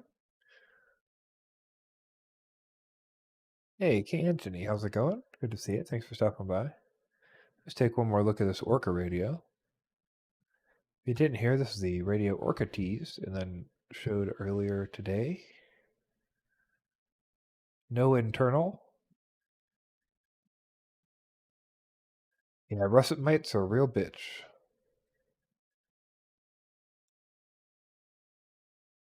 Then we've got a ghost module on the back here. And that unclicks into a new light form factor. So this is the Uber Light form factor. This is a new proprietary form factor, or maybe not proprietary, but a new form factor that has been created for this radio. 350 milliwatt module snaps in there. Still doing 500 hertz. New standard there for that bay. The Ghost module, so they're talking about 89 euros, so probably 89 bucks for the radio, and that does not include the Ghost module. Presumably the Ghost module Lite right now is 70, so I'm going to guess that the module for this will be 40 to 50, but we don't know yet. And then this radio does not have, as you might have noticed, does not have a screen on it, and the Ghost module does not have a screen on it. So this will all be controlled through the menus on your phone, except for bind and a couple other things. Those can be done through the radio. But most of the other stuff will be done on the phone, and there's no OpenTX. So, might be a deal breaker for some people.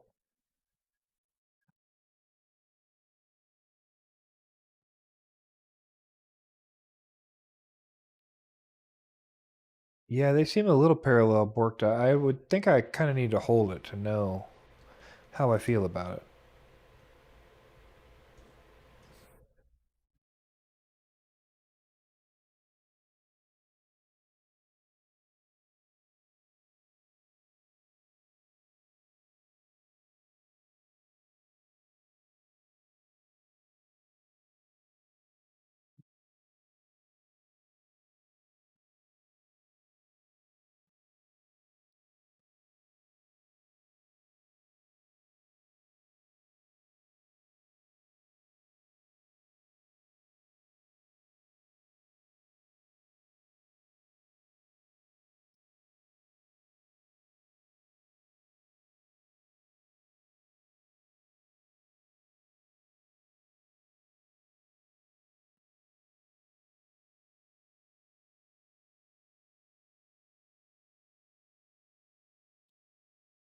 All right, I think we're going to start winding down the stream here. We just got a few minutes left.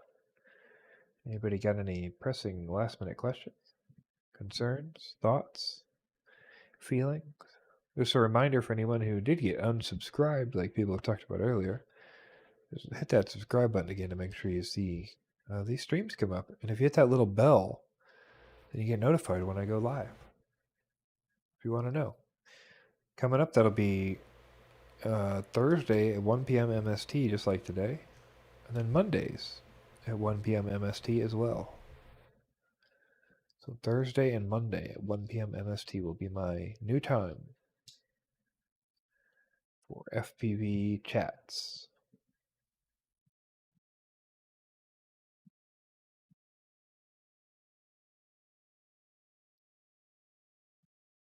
Just a reminder, if you did miss this earlier as well, I do have on my new FPV pilot guide, on the right hand side here, third down, you can see the Drone Racing League Twitter VOD list.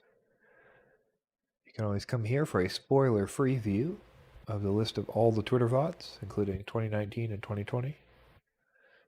In this current season, I did add this right as it came up on Twitter last night, even before it started. You can come here for this so you don't get any spoilers whatsoever. And you could reach that at fpv.newpilotguide.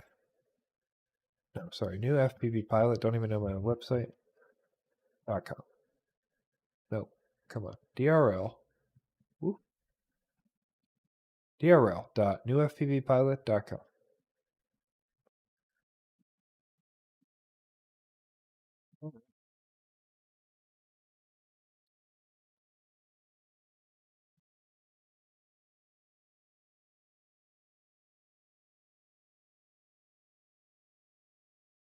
Well, I think that is going to do it for us today. Henry bids you adieu, as do I.